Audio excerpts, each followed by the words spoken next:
हौ कहाँ गएको घर गएको नि हो बस न यहाँ बस के को बस भन्छ थाङ्नेले साला यति रात साह्रो परिसक्यो। म त यति साह्रो चित्त दुख्छ कि यहाँ किन हो? बस्नु। छ नि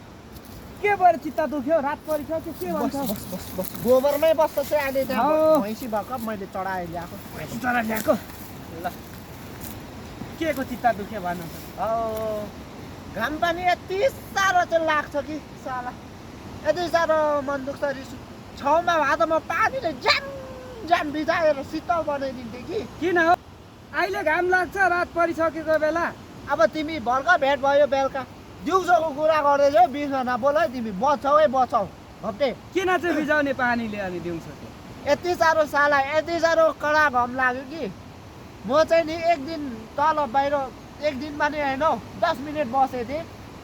साला अर्को घाम रहेछ म लेकको मान्छे होइन यति साह्रो चर्को घाम लाग्यो यति साह्रो चर्को घाम यति साह्रो चर्को के को घाम रात लाग्यो परेको बेला चर्को चर्को भने छिटो छिटो भन न यति साह्रो चर्को लागेको साला मलाई पहिला केटीआर मेरो पछि यस्तो हिँड्थ्यो कि पुरा ताप लाग्यो जस्तो खालि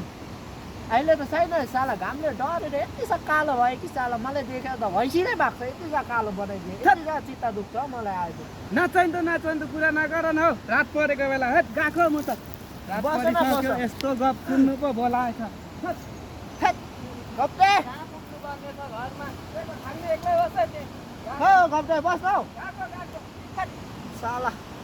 साह्रो मन दुख्यो कसैले मेरो कुरा पनि सुनिदिँदैन